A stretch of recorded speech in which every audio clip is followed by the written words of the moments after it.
ആത്മഹത്യ ഒന്നിനും പരിഹാരമല്ല എന്ന് പറഞ്ഞുകൊണ്ട് തന്നെ ഇന്നത്തെ പോലീസ് പെട്രോൾ ആരംഭിക്കട്ടെ. നിരവധി മലയാളികൾ ജീവനോപാധി തേടി മറ്റു സംസ്ഥാനങ്ങളിലേക്കും മറ്റു രാജ്യങ്ങളിലേക്കും കുടിയേറുന്നുണ്ട്. ഇവിടെ പൂനെയിൽ നിന്നുള്ള ഒരു വളരെ വിഷമകരമായ ഒരു സംഗതി തന്നെയാണ് ആദ്യം പോലീസ് പെട്രോൾ പ്രേക്ഷകർക്ക് പങ്കുവെക്കാനുള്ളത്. നിരവധി മലയാളികളുള്ള സ്ഥലമാണ് മഹാരാഷ്ട്രയിലെ പൂന. ഉപജീവനാർത്ഥം അവിടെ താമസമാക്കിയ 3 അംഗ മലയാളി കുടുംബത്തെ ഒന്നടങ്കം ജീവനൊടുക്കിയ രീതിയിൽ കണ്ടതിന് നടുക്കത്തിലാണ് പൂനെയിലെ മലയാളികൾ. മാതാപിതാക്കളും 20-കാരിയായ മകളും മരിച്ചത് സാമ്പത്തിക ബാധ്യതകളെ തുടർന്ന് എന്നാണ് നിഗമനം. ഇത് ശരിവെക്ക് സൂചനകൾ തന്നെയാണ് ആത്മഹത്യാക്കുറിപ്പിനുമുള്ളത്. സംഭവത്തിൽ പിംപ്രി പോലീസ് ഇപ്പോൾ കേസ് രജിസ്റ്റർ ചെയ്ത് അന്വേഷണം ആരംഭിച്ചിട്ടുണ്ട്.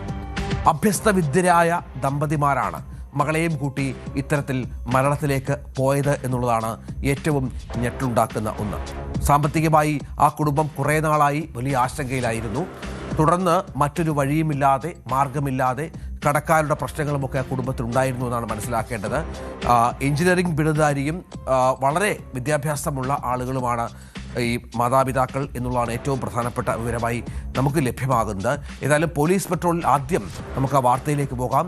ഏറെ ദുഃഖകരമായ, ഏറെ ആശങ്കാജനകമായ ആ വാർത്തയിലേക്ക്.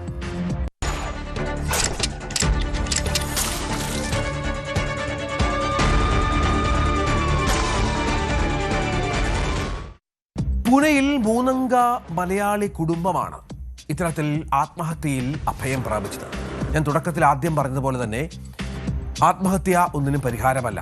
പ്രശ്നങ്ങൾക്ക് മറ്റുള്ളവരോടൊക്കെ തുറന്നു പറഞ്ഞ് കാര്യങ്ങൾ സംസാരിച്ച്, ഇപ്പോൾ സാമ്പത്തികമായ വിഷയമാണെങ്കിലും എന്തെങ്കിലും വ്യക്തിപരമായ മറ്റ് പ്രശ്നങ്ങളാണെങ്കിലും ഒക്കെ സുഹൃത്തുക്കളോ ബന്ധുക്കളോ ഒക്കെ കാണുമല്ലോ. അവരോടൊക്കെ സ്വാഭാവികമായും ആ തരത്തിലുള്ള കാര്യങ്ങൾ ഷെയർ ചെയ്ത് മുന്നോട്ട് പോകാനുള്ള ഒരു കറേജ് ആദ്യം ആർജിക്കുക എന്നുള്ളതാണ് എല്ലാവരും ചെയ്യേണ്ട ഒരു കാര്യം. ഇവിടെ ഈ 3 അംഗ മലയാളി കുടുംബം, അവർ പ്രധാനമായും എഞ്ചിനീയറിംഗ് ബിരുദധാരിയാണ്. ഈ ഭർത്താവ്, ഈ ആത്മഹത്യ ചെയ്ത ഈ വനിതയുടെ ഭർത്താവ് എഞ്ചിനീയറിംഗ് ബിരുദധാരിയാണ്. വളരെ പ്രധാനപ്പെട്ട നിലയിലൊക്കെ ജോലി ചെയ്ത ആളുകളാണ്. ഇപ്പോൾ പിംപ്രി മോർവാഡിയിലെ കരിഷ്മ ഗ്ലോറി ഫ്ലാറ്റിലാണ് മലയാളികളെ ആകെ ഞെട്ടിക്കുന്ന ആ സംഭവം ഉണ്ടായത്. തിരുവനന്തപുരം സ്വദേശി PS വിനോദ്, ഭാര്യ വട്ടിയൂർക്കാവ് സ്വദേശി സിൽജ പിള്ള, മകൾ പൂർണിമ എന്നിവരാണ് മരിച്ചത്. ഫ്ളാറ്റിനുള്ളിൽ അവശനിലയിൽ കണ്ട 3 പേരെയും അയൽവാസികൾ ആശുപത്രിയിലെത്തിച്ചെങ്കിലും ജീവൻ രക്ഷിക്കാനായില്ല.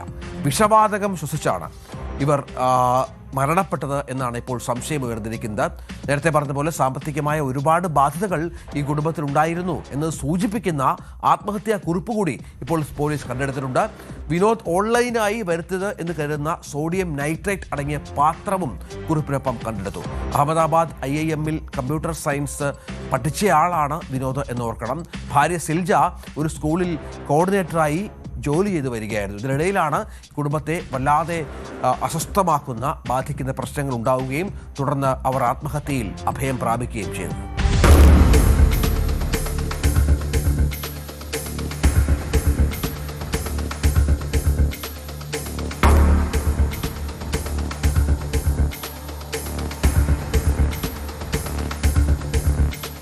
പിംപ്രിയിലെ സ്വകാര്യ സ്കൂളിൽ അധ്യാപികയായ സിൽജ തുടർച്ചയായി 2 ദിവസം ജോലിക്കെത്താത്തതിനെ തുടർന്ന് സഹപ്രവർത്തകർ ഫോണിൽ ബന്ധപ്പെടാൻ ശ്രമിച്ചെങ്കിലും പ്രതികരണമുണ്ടായില്ല. ഇതോടെ അയൽവാസികളെ വിവരമറിയിക്കുകയായിരുന്നു. അയൽവാസികൾ ഫ്ളാറ്റിലെത്തി വിളിച്ചു നോക്കിയെങ്കിലും തുറന്നില്ല. വാതിൽ തള്ളിത്തുറന്ന് അകത്ത് കടന്നപ്പോഴാണ് 3 പേരെയും അബോധാവസ്ഥയിൽ കണ്ടെത്തിയത്. ആശുപത്രിയിൽ എത്തിച്ചതിന് പിന്നാലെ വിനോദിന്റെ മരണം സ്ഥിരീകരിച്ചു. സിൽജയും പൂർണിമയും ആശുപത്രിയിൽ തീവ്രപരിചരണ വിഭാഗത്തിൽ ചികിത്സയിൽ തുടരുമ്പോഴാണ് ശനിയാഴ്ച മരിച്ചത്. വിനോദിന് 47-ഉം സിൽജയ്ക്ക് 44-ഉം പൂർണിമയ്ക്ക് 20 വയസ്സുമാണ് പ്രായം. വിഷവാതകം ശ്വസിച്ചതാണ് മരണകാരണമെന്നാണ് സംശയിക്കുന്നത്. വീട് തുറന്നപ്പോൾ പുകയുണ്ടായിരുന്നതായി അയൽവാസികൾ സൂചിപ്പിച്ചു. എന്നാൽ മരണകാരണം സംബന്ധിച്ച ഔദ്യോഗിക സ്ഥിരീകരണം വന്നിട്ടില്ല. പോസ്റ്റ്മോർട്ടം റിപ്പോർട്ട് ലഭിച്ചാലേ ഇക്കാര്യം വ്യക്തമാകുമെന്ന് പോലീസ് അറിയിച്ചു.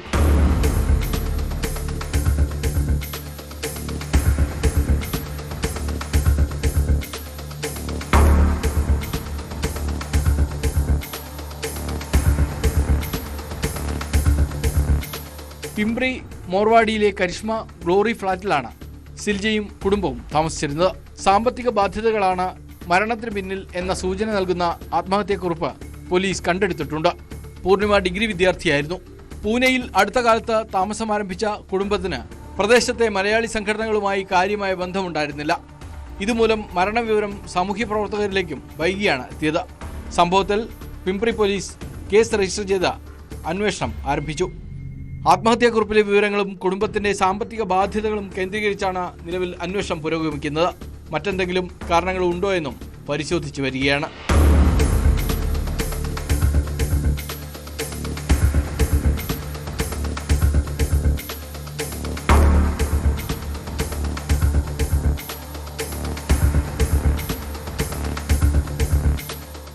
ന്യൂസ് 18 പുനെ. കോഴിക്കോട് മാവൂർ റോഡിൽ കത്തിക്കുത്തിൽ വ്യാപാരിയായ യുവാവ് കൊല്ലപ്പെട്ട കേസിൽ മൂന്നാമത്തെ പ്രതിയും അറസ്റ്റിലായത് എന്നുള്ളതാണ് പോലീസ് പെട്രോളിലെ രണ്ടാമത്തെ വാർത്ത. കോഴിക്കോട് നല്ലളം സ്വദേശിയായ KC വിപിനാണ് പിടിയിലായത്. ബംഗളൂരുവിലേക്ക് ഇയാൾ രക്ഷപ്പെടാൻ ശ്രമിക്കുകയായിരുന്നു. ഇതിനിടയിലാണ് ഇന്നലെ രാത്രി വയനാട്ടിൽ വെച്ച് ഇയാളെ പിടികൂടിയത്. ഇയാളെക്കുറിച്ചുള്ള വിവരങ്ങൾ പോലീസിന് കൃത്യമായി ലഭിച്ചിരുന്നു. തുടർന്നാണ് ഇതിനെ തുടർന്നുള്ള അന്വേഷണത്തിലും തിരച്ചിലിലും മറ്റും ഇയാൾ പിടിയിലായത്. കൊല്ലം കരുനാഗപ്പള്ളി സ്വദേശികളായ ദമ്പതിമാരെ നേരത്തെ ഇതുമായി ബന്ധപ്പെട്ട് അറസ്റ്റ് ചെയ്തിരുന്നു. കൊലയ്ക്ക് പിന്നിൽ പണമിടപാടുമായി ബന്ധപ്പെട്ട തർക്കമാണെന്നാണ് പോലീസ് പറയുന്നത്. ദമ്പതിമാരിൽ ഭാര്യയോട് മോശമായി സംസാരിച്ചതും വൈരാഗ്യത്തിന് കാരണമായെന്നും മദ്യലഹരിയിലുള്ള തർക്കത്തിനിടെയാണ് കത്തിക്കുത്തെന്നും പോലീസ് വ്യക്തമാക്കി.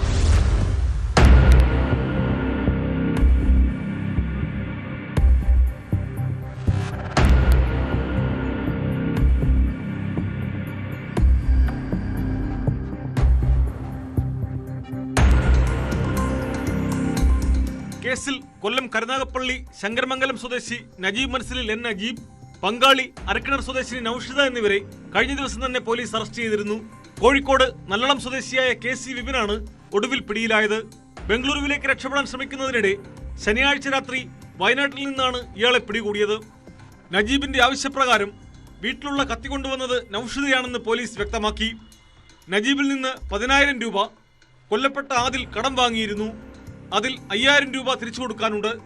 ഇത് നൽകാത്തതിലും ഭാര്യയോട് മോശമായി സംസാരിച്ചതിലുള്ള വിരോധം കൊണ്ടുമാണ് ആദിലിനെ കുത്തിയതെന്ന് പോലീസ് പറയുന്നു.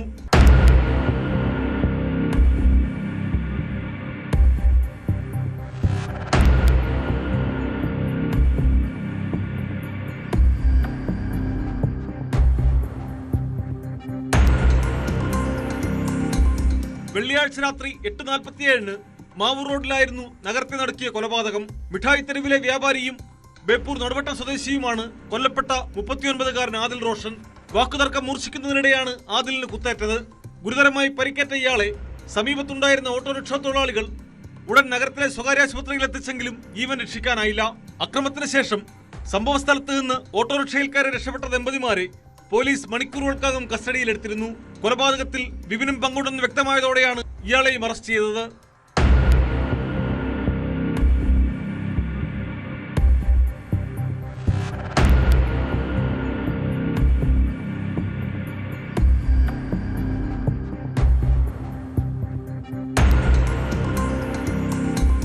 ന്യൂസ് 18 കോഴിക്കോട്. വാളെടുത്തവൻ വാളാൽ എന്നൊരു ചൊല്ലുണ്ട്. ക്രിമിനൽ പ്രവർത്തനങ്ങൾ നടത്തുന്നവരുടെ അന്ത്യവും അങ്ങനെയൊക്കെ തന്നെയാകും. നമ്മുടെ മുന്നിൽ ഇതുമായി ബന്ധപ്പെട്ട് ഒരുപാട് ഉദാഹരണങ്ങളുണ്ട്. ആരോഗ്യമുള്ളപ്പോഴും പണമുള്ളപ്പോഴും കൂടെ ആളുള്ളപ്പോഴുമൊക്കെ അഹങ്കാരം അങ്ങേയറ്റമാകും. കാണുന്നവനെയൊക്കെ തല്ലണമെന്ന് തോന്നും. അതുമാത്രമല്ല, എന്ത് ചെയ്താലും ചോദ്യം ചെയ്യാൻ ആരുമില്ല എന്നൊരു ബോധ്യമൊക്കെ ഉണ്ടാകും. കഴിഞ്ഞ ദിവസം കന്യാകുമാരി മാർത്താണ്ഡത്ത് കൊല്ലപ്പെട്ട നിലയിൽ കണ്ടെത്തിയ പാറശാല ചെങ്കവിള സ്വദേശി അതുൽ സമീപകാലത്ത് നിരവധി ആക്രമണ പ്രവർത്തനങ്ങൾ നടത്തിയിരുന്ന ഒരാളാണ്. പക്ഷേ കുറച്ചു നാളായി വിട്ടു നിൽക്കുകയായിരുന്ന ഒരു മനുഷ്യൻ കൂടിയായിരുന്നു. എന്നിട്ടും അതുൽ കൊല്ലപ്പെട്ടതിന് പിന്നിൽ എന്താണ് എന്നാണ് പോലീസ് ഇപ്പോൾ അന്വേഷിച്ചു വരുന്നത്. മുടി പിഴുതെടുത്തും കല്ലുകൊണ്ടിടിച്ചും അതിക്രൂരമായാണ് ഈ അതുലിനെ കൊന്നത് എന്നാണ് പോസ്റ്റ്മോർട്ടത്തിൽ വ്യക്തമായിരിക്കുന്നത്. കൊലയാളികൾക്കായുള്ള അന്വേഷണം ഊർജിതമാക്കിയിട്ടുണ്ട്. തമിഴ്നാട് പോലീസ് ഇതുമായി ബന്ധപ്പെട്ട തെരച്ചിലും മറ്റും നടത്തുന്നുണ്ട്. പക്ഷേ അതിൻ്റെ കൊലയാളികളെ പിടികൂടാതെ മൃതദേഹം ഏറ്റുവാങ്ങില്ല എന്ന നിലപാടിലാണ് ഇപ്പോൾ ബന്ധുക്കളുള്ളത്. നമുക്കറിയാം, അതുൽ നേരത്തെ നിരവധിയായ ക്രിമിനൽ പ്രവർത്തനങ്ങളിൽ ഏർപ്പെട്ടിരുന്ന ഒരാളാണ്. ഏറ്റവും ഒടുവിൽ ഒരുപക്ഷെ അതുൽ കൊലപ്പെടുത്തിയ അല്ലെങ്കിൽ അതിൽ ഉപദ്രവിച്ച ആളുകളുടെ ബന്ധുക്കളൊക്കെ ആകും ഇതിന് പിന്നിൽ. കാരണം വൈരാഗ്യം എന്ന് പറയുമ്പോൾ മനുഷ്യർക്ക് പല വിധത്തിലാണല്ലോ. അതേ തരത്തിൽ അതിക്രൂരമായി ഇയാളെ കൊലപ്പെടുത്തി എന്നുള്ള വിവരങ്ങളാണ് ഇപ്പോൾ പുറത്തു വരുന്നത്.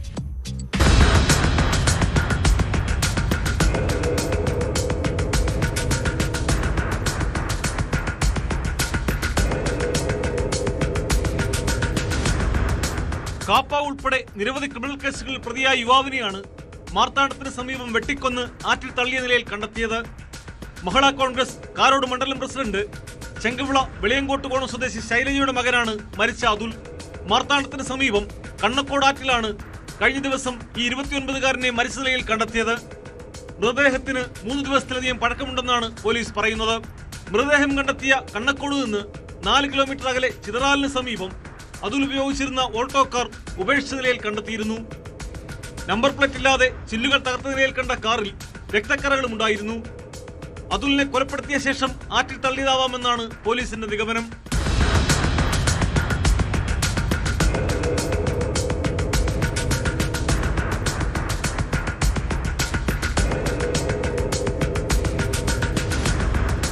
കല്ലുകൊണ്ട് മുഖത്തിടിച്ചും നീളമുള്ള മുടി പിഴുതെടുത്തും മാരകമായി മുറിവേൽപ്പിച്ചും ക്രൂരമായാണ് അതുലിനെ കൊലപ്പെടുത്തിയിരിക്കുന്നതെന്നാണ് പോലീസ് പറയുന്നത്. സംഭവത്തിന് ശേഷം 6-ന് സമീപത്തുകൂടി മുഖം മൂടിയ നിലയിലും അല്ലാതെയും നടന്നുപോകുന്ന 4 യുവാക്കളുടെ CCTV ദൃശ്യങ്ങൾ പോലീസ് ശേഖരിച്ചിരുന്നു. ഇക്കഴിഞ്ഞ 27-നാണ് അതുൽ ചെങ്കവിളയിലെ വീട്ടിൽ നിന്ന് പോകുന്നത്. ശിവസേന നാഗർകോവിൽ ഘടകത്തിന്റെ സജീവ പ്രവർത്തകനായിരുന്നു അതുൽ. കൊലപാതകികളെ കണ്ടെത്താതെ മൃതദേഹം ഏറ്റുവാങ്ങില്ലെന്ന നിലപാടിലാണ് ബന്ധുക്കൾ. കൊലയാളികൾക്കായി അന്വേഷണം ഊർജിതമാക്കിയതായി തമിഴ്നാട് പോലീസ് അറിയിച്ചു.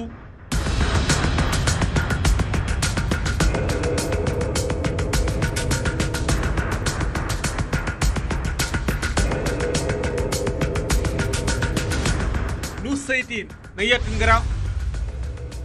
കുറ്റകൃത്യം ചെയ്യുന്നവർ എത്ര നാൾ നിയമത്തെ വെട്ടിച്ച് നടന്നാലും ഒരിക്കൽ പിടിക്കപ്പെടും, സംശയമില്ല. നമ്മുടെ നിയമ സംവിധാനങ്ങൾ അത്രത്തോളം സ്ട്രോങ് ആണ്.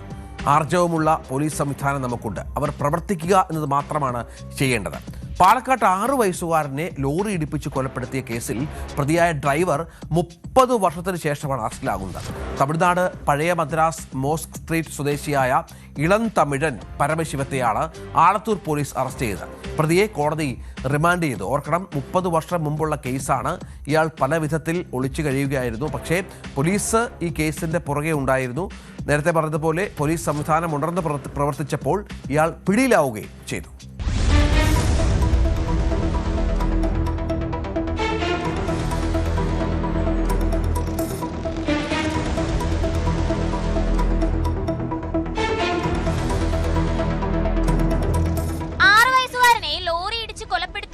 ഒളിവിലായിരുന്ന ലോറി ഡ്രൈവറെയാണ് 30 വർഷത്തിനു ശേഷം ആലത്തൂർ പോലീസ് അറസ്റ്റ് ചെയ്തത്. തമിഴ്നാട് പഴയ മദ്രാസ് മോസ്ക് സ്ട്രീറ്റ് സ്വദേശിയായ ഇളന്തമിഴൻ പരമശിവം എന്ന 60-കാരനാണ് അറസ്റ്റിലായത്. വാനൂർ കേരളപ്പറമ്പ് ദാറുൽ ഹിദായയിൽ അബ്ദുൾ റഹ്മാന്റെയും ഹവ്വാമയുടെയും മകൻ ഉമർ ഫാറൂഖ് ലോറി ഇടിച്ച് മരിച്ച കേസിലാണ് അറസ്റ്റ്. 1995 ഡിസംബർ 12-ന് മദ്രസയിൽ നിന്ന് മടങ്ങുന്നതിനിടെ പഴയ ദേശീയപാതയിലെ വാനൂരിൽ വച്ചാണ് കുട്ടിയെ ലോറി ഇടിച്ചത്. സംഭവത്തിന് പിന്നാലെ അറസ്റ്റിലായ ഇളന്തമിഴൻ ജാമ്യത്തിൽ ഇറങ്ങിയ ശേഷം കേസിന്റെ തുടർ നടപടികൾക്കായി കോടതിയിൽ ഹാജരായിരുന്നില്ല. തുടർന്ന് കോടതി ഇയാളെ പിടികിട്ടാപ്പുള്ളിയായി പ്രഖ്യാപിച്ചിരുന്നു.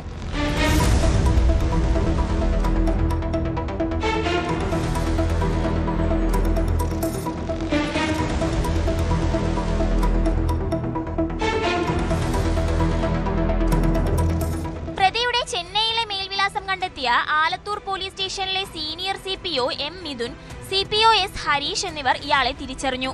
തുടർന്ന് വെള്ളിയാഴ്ച Alathur police inspector Sony Mathai, SI AK Sreejith എന്നിവരുടെ നേതൃത്വത്തിൽ പ്രതിയെ അറസ്റ്റ് ചെയ്യുകയായിരുന്നു. ആലത്തൂർ കോടതിയിൽ ഹാജരാക്കിയ ഇളന്തമിഴനെ റിമാൻഡ് ചെയ്തു.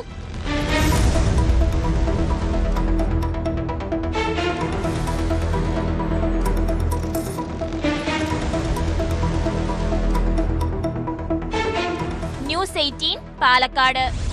മലപ്പുറം തിരൂരിലെ ബാറിലുണ്ടായ അടിപിടി കേസിൽ നിരവധി ക്രിമിനൽ കേസുകൾ ഉൾപ്പെട്ട പ്രതി പോലീസിന്റെ പിടിയിലായി. കവർച്ച, അബ്കാരി ഉൾപ്പെടെയുള്ള കേസുകളിൽ പ്രതിയായ നിരമരുതൂർ പത്തനപ്പാട് സ്വദേശി യാക്കൂബാണ് പിടിയിലായത്. പട്ടത്തപ്പടിയിൽ വെച്ചാണ് യാക്കൂബിനെ പോലീസ് കസ്റ്റഡിയിലെടുത്തത്.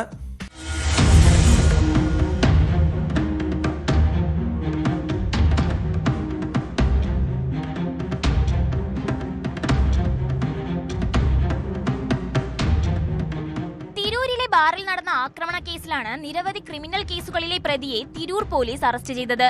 കഴിഞ്ഞ ദിവസം തിരൂരിലെ ദീപ ബാറിലായിരുന്നു അടിപിടി. നിറമരുതൂർ പത്തമ്പാട് പീലാത്തോട്ടത്തിൽ വീട്ടിൽ യാക്കൂബാണ് അറസ്റ്റിലായത്. മോഷണം, അബ്കാരി ഉൾപ്പെടെ നിരവധി കേസുകളിലെ പ്രതിയാണ് ഇയാളെന്ന് പോലീസ് അറിയിച്ചു.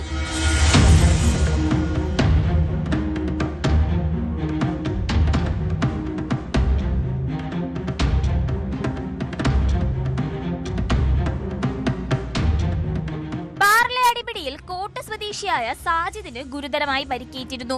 സാജിദിന്റെ വാഹനം വാടകയ്ക്കെടുത്തതുമായി ബന്ധപ്പെട്ട തർക്കമാണ് ആക്രമണത്തിന് കാരണമായതെന്ന് പോലീസ് പറഞ്ഞു. തിരൂർ ഇൻസ്പെക്ടർ അനിൽകുമാർ ടി, മേപ്പള്ളി SI-മാരായ ജിഷ്ണു, ജിതിൻ, നസീർ എന്നിവരുടെ നേതൃത്വത്തിലുള്ള സംഘമാണ് പ്രതിയെ പൊറ്റത്തപ്പടിയിൽ നിന്ന് പിടികൂടിയത്. പോലീസ് ഉദ്യോഗസ്ഥരായ രതീഷ്, ടോണി, ആദർശ്, അനന്തു, ഹവീർ, ഗിത്തു എന്നിവരും അന്വേഷണ സംഘത്തിലുണ്ടായിരുന്നു. പൊന്നാനി കോടതിയിൽ ഹാജരാക്കിയ പ്രതിയെ റിമാൻഡ് ചെയ്തു.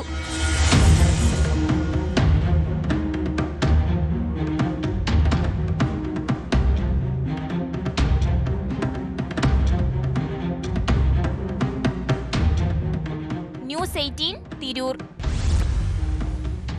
കുട്ടികളെ പീഡിപ്പിക്കുന്നവർക്ക് കടുത്ത ശിക്ഷ ഉറപ്പാക്കേണ്ടത് നിയമ സംവിധാനങ്ങളുടെ ഉത്തരവാദിത്തമാണ്, സംശയമില്ല.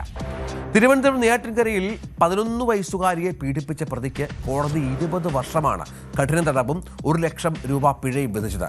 ചുവർ സ്വദേശി കുഞ്ഞുമോനെയാണ് നെയ്യാറ്റിൻകര അതിവേഗ പോക്സോ കോടതി ശിക്ഷിച്ചത്.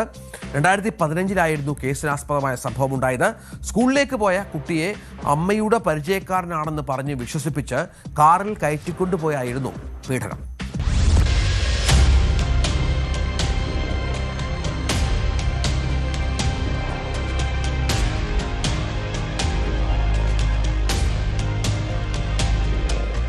പതിനൊന്ന് വയസ്സുള്ള വിദ്യാർത്ഥിനിയെ കാറിനുള്ളിൽ വെച്ച് പീഡിപ്പിച്ച പ്രതി ചൊവ്വര സ്വദേശി കുഞ്ഞുമോനെയാണ് നെയ്യാറ്റിൻകര അതിവേഗ പോക്സോ കോടതി ശിക്ഷിച്ചത്. 20 വർഷം കഠിന തടവും 1 ലക്ഷം രൂപ പിഴയുമാണ് ശിക്ഷ. 2015 കേസിനാസ്പദമായ സംഭവം നടന്നത്. സ്കൂളിലേക്ക് നടന്നുപോയിക്കൊണ്ടിരുന്ന പെൺകുട്ടിയെ അമ്മയുടെ പരിചയക്കാരനാണെന്ന് പറഞ്ഞ് വിശ്വസിപ്പിച്ചാണ് 44-കാരനായ പ്രതി തന്റെ കാറിൽ കയറ്റി കൊണ്ടുപോയത്. തുടർന്ന് സ്കൂളിന് സമീപമുള്ള ആളൊഴിഞ്ഞ സ്ഥലത്ത് വണ്ടി നിർത്തി വണ്ടിക്കകത്ത് വെച്ച് പീഡിപ്പിച്ചതായാണ് കേസ്.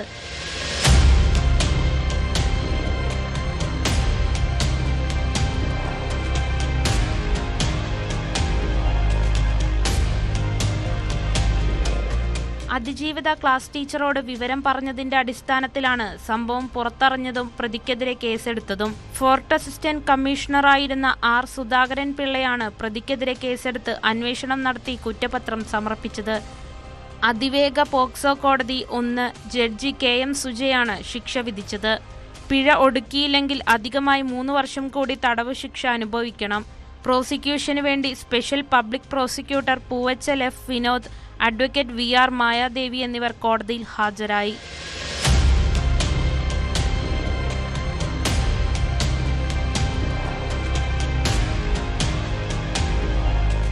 ന്യൂസ് 18 നെയ്യാറ്റിൻകര.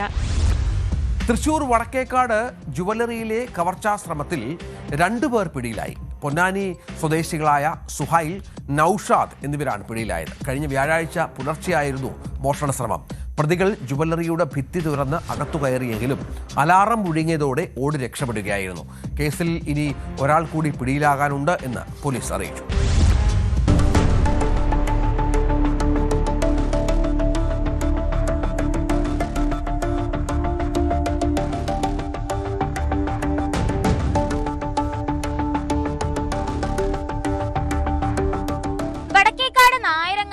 പാലത്തിങ്കൽ ജുവലറിയിൽ നടന്ന മോഷണ ശ്രമത്തിലാണ് 2 പ്രതികൾ പിടിയിലായത്.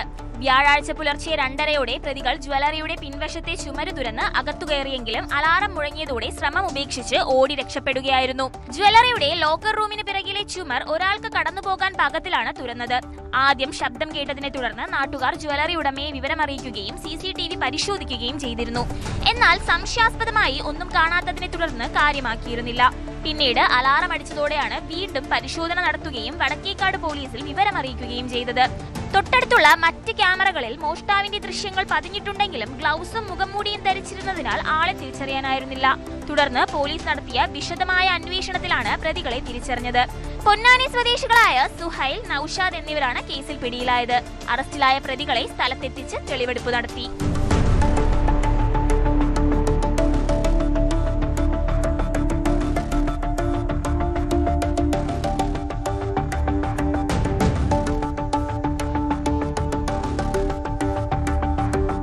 തൃശൂർ സിറ്റി സഗോക് ടീമും വടക്കേക്കാട് പോലീസും സംയുക്തമായാണ് പ്രതികളെ പിടികൂടിയത്. കേസിൽ ഇനി ഒരാൾ കൂടി പിടിയിലാകാനുണ്ടെന്ന് പോലീസ് അറിയിച്ചു. ചുമര് തുറക്കാൻ ഉപയോഗിച്ച ആയുധങ്ങളും സാമഗ്രികളും സംഭവ ദിവസം തന്നെ പോലീസ് കണ്ടെടുത്തിരുന്നു. മൂന്നാമത്തെ പ്രതിക്കായി അന്വേഷണം ഊർജിതമാക്കിയിട്ടുണ്ട്.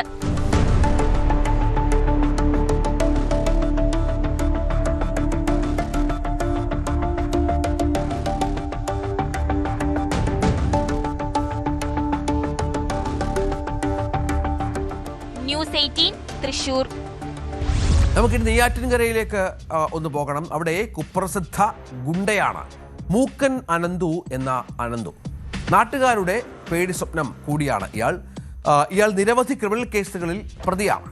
അനന്തുവിനെ കാപ്പ നിയമപ്രകാരം അറസ്റ്റ് ചെയ്തു എന്നുള്ളതാണ് ഏറ്റവും പ്രധാനപ്പെട്ട വാർത്ത. നിലവിൽ കഞ്ചാവ് കേസിൽ റിമാൻഡിൽ കഴിയവെയാണ് അനന്തുവിനെ വീണ്ടും അറസ്റ്റ് ചെയ്ത് വിയൂർ ജയിലിൽ കരുതൽ തടങ്കലിൽ ആക്കിയത്. പോലീസ് ഇതുമായി ബന്ധപ്പെട്ട് ഇയാളെ കുരുക്കാൻ ഒരുപാട് വഴികൾ നോക്കുകയായിരുന്നു. അതുമാത്രമല്ല, നാട്ടുകാരുടെയൊക്കെ ഒരുപാട് പരാതിയുണ്ട്. ആ നാടിനെ വല്ലാതെ ഭീതിപ്പെടുത്തുന്ന ഒരു ഗുണ്ടയാണ് ഇപ്പോൾ അകത്തായിരിക്കുന്നത്.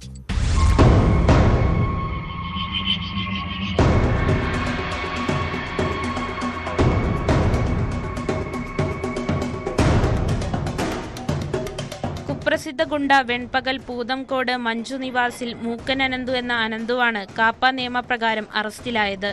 നെയ്യാറ്റിങ്കര സ്റ്റേഷനിലെ റൌഡി പട്ടികയിൽ ഉൾപ്പെട്ടയാളാണ് 28-കാരനായ പ്രതി.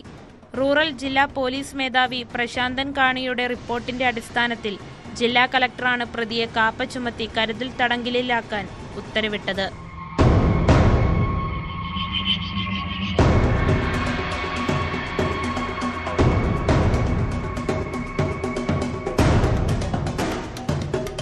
പ്രതിയുടെ പേരിൽ നെയ്യാറ്റിങ്കര സ്റ്റേഷനിലും സമീപത്തെ സ്റ്റേഷനുകളിലുമായി 15-ലധികം ക്രിമിനൽ കേസുകളുണ്ട്. കഞ്ചാവ് കടത്തിയതിന് കാട്ടാക്കട പോലീസ് അറസ്റ്റ് ചെയ്ത് നിലവിൽ ജുഡീഷ്യൽ കസ്റ്റഡിയിലായിരുന്നു അനന്തു.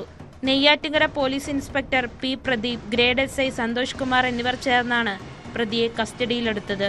അനന്തുവിനെ തൃശൂർ വിയൂർ സെൻട്രൽ ജയിലിൽ കരുതൽ തടങ്കലിലാക്കി.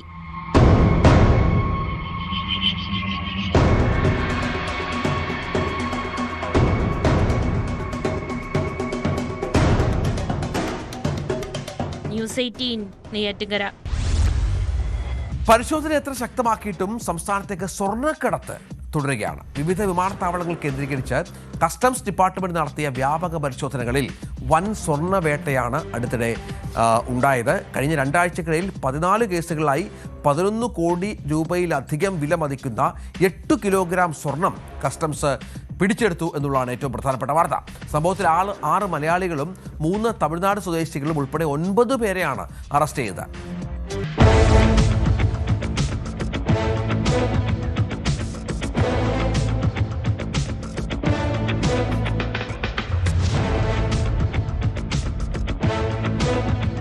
കഴിഞ്ഞ 2 ആഴ്ചക്കിടെ വിവിധ വിമാനത്താവളങ്ങൾ കേന്ദ്രീകരിച്ച് കസ്റ്റംസ് നടത്തിയ പരിശോധനയിൽ 8 കിലോഗ്രാം സ്വർണമാണ് പിടിച്ചത്. 14 കേസുകളിലായി പിടിച്ചെടുത്ത ഈ സ്വർണത്തിന് 11 കോടി രൂപയിലധികം വില മതിക്കും. സ്വർണം പേസ്റ്റ് രൂപത്തിലാക്കിയും പ്രത്യേകം തയ്യാറാക്കിയ വസ്ത്രങ്ങൾക്കുള്ളിൽ ഒളിപ്പിച്ചും ശരീരത്തിനുള്ളിലുമൊക്കെയാണ് കടത്തിയിട്ടുള്ളത്. വിമാനത്തിന്റെ സീറ്റുകൾക്കുള്ളിലും സ്വർണം ഒളിപ്പിച്ച് കടത്തിക്കൊണ്ടുവരാൻ ശ്രമിച്ചിട്ടുള്ളതായി കസ്റ്റംസ് വൃത്തങ്ങൾ പറയുന്നു. സ്വർണ്ണക്കടത്തിൽ 6 മലയാളികളും 3 തമിഴ്നാട് സ്വദേശികളും ഉൾപ്പെടെ 9 പേരെ അറസ്റ്റ് ചെയ്തിട്ടുണ്ട്.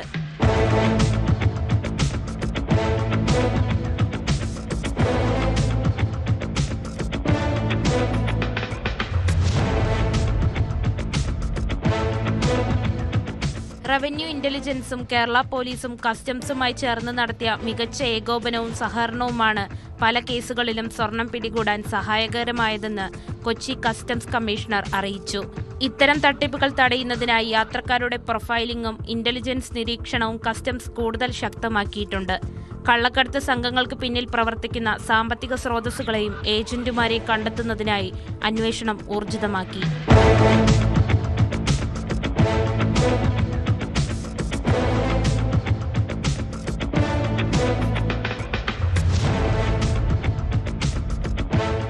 ന്യൂസ് 18 കൊച്ചി. ഓണക്കാലം അടുത്തോടെ സംസ്ഥാനത്ത് വ്യാജ മദ്യവിൽപ്പനയ്ക്കുള്ള സാധ്യത ഏറിയിട്ടുണ്ട്. ഗ്രാമപ്രദേശങ്ങൾ കേന്ദ്രീകരിച്ച് അനധികൃത മദ്യവിൽപ്പനക്കാരും സജീവമാണ്. ഈ സാഹചര്യത്തിൽ എക്സൈസ് വകുപ്പിന്റെ നേതൃത്വത്തിൽ ഓണം സ്പെഷ്യൽ എൻഫോഴ്സ്മെന്റ് ഡ്രൈവിന്റെ ഭാഗമായി കർശന പരിശോധന തുടരുകയാണ്. വയനാട് പടിഞ്ഞാറത്തറയിൽ വിൽപ്പനയ്ക്കായി വെച്ചിരുന്ന വൻ മദ്യശേഖരവുമായി ഒരാൾ അറസ്റ്റിലായി. 16-ാം മൈൽ ഭാഗത്ത് നടത്തിയ പരിശോധനയിൽ ഉണ്ണി എന്ന് വിളിക്കുന്ന കെ രാധാകൃഷ്ണനെയാണ് എക്സൈസ് സംഘം അറസ്റ്റ് ചെയ്തത്.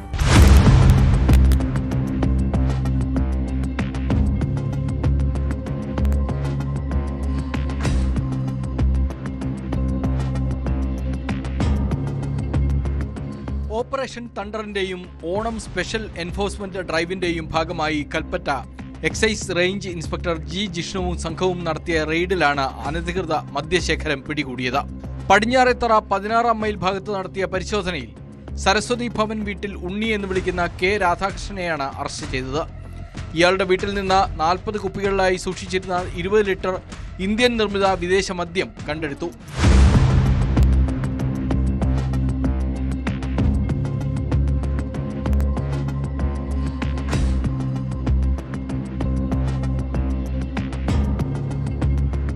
Preventive officer Latheef KM, civil excise ഓഫീസർമാരായ മുഹമ്മദ് മുസ്തഫ, പ്രജീഷ്, സനൂപ് സി.കെ, ശ്രീജിത്ത് ടി, വനിതാ civil excise officer Muneera PK എന്നിവർ റെയ്ഡിൽ പങ്കെടുത്തു. മദ്യവിൽപ്പന സംഘത്തിലെ മറ്റ് കണ്ണികളെക്കുറിച്ചുള്ള അന്വേഷണം എക്സൈസ് ഊർജിതമാക്കിയിട്ടുണ്ട്. വരും ദിവസങ്ങളിലും പരിശോധന ശക്തമാക്കാനാണ് തീരുമാനം.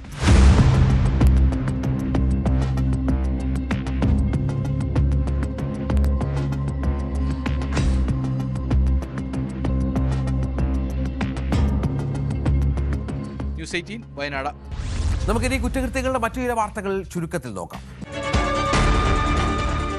കൊല്ലം പോർട്ട് ഹാർബറിന് സമീപം തമിഴ്നാട് സ്വദേശിയെ ബിയർ കുപ്പി കൊണ്ട് കുത്തിക്കൊല്ലാൻ ശ്രമിച്ച കേസിൽ പ്രതി അറസ്റ്റിലായത് മൂതാക്കര സുനാമി ഫ്ളാറ്റിൽ താമസക്കാരനായ യേശുദാസ് എന്ന ജയൻ.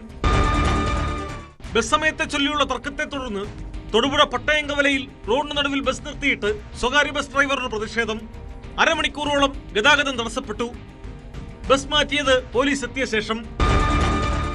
വയനാട് സുൽത്താൻ ബത്തേരിയിൽ വൻ ലഹരിവേട്ട. ജില്ലാ ലഹരിവിരുദ്ധ സ്ക്വാഡും ബത്തേരി പോലീസും സംയുക്തമായി നടത്തിയ പരിശോധനയിൽ 51 ഗ്രാം MDMA-യുമായി 16-കാരൻ ഉൾപ്പെടെ 4 പേർ പിടിയിലായി.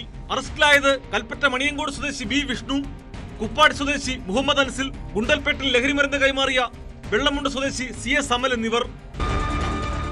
സമൂഹത്തിന് മാതൃകയാകേണ്ട പ്രവർത്തനങ്ങളാണ് രാഷ്ട്രീയ പാർട്ടികളിൽ നിന്നും പോഷക സംഘടനകളിൽ നിന്നും ജനം പ്രതീക്ഷിക്കുന്നത് എപ്പോഴും. എന്നാൽ ചിലപ്പോഴെങ്കിലും ചില സംഘടനകൾ അതിൽ നിന്ന് വ്യതിചലിക്കാറുണ്ട്. കണ്ണൂരിൽ കൊലക്കേസ് പ്രതിയെ ബാലസംഘം കൺവീനറാക്കിയത് വ്യാപക വിമർശനത്തിലാണ് വഴിതെളിച്ചിട്ടുള്ളത്.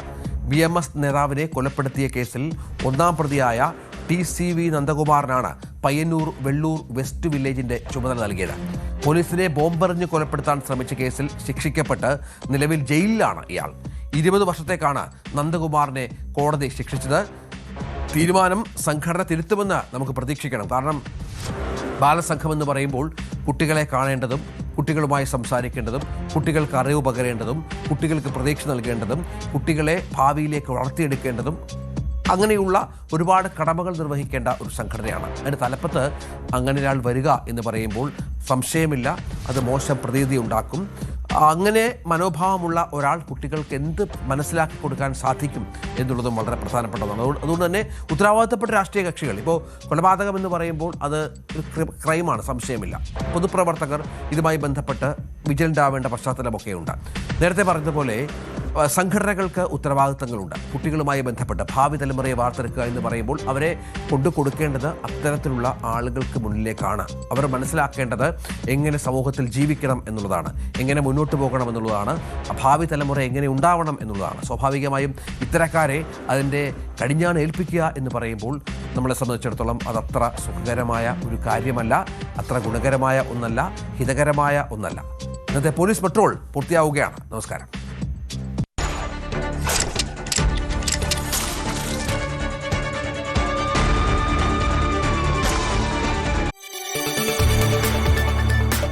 കൂടുതൽ വാർത്തകൾക്ക് news 18 Keralam YouTube channel subscribe ചെയ്യുക.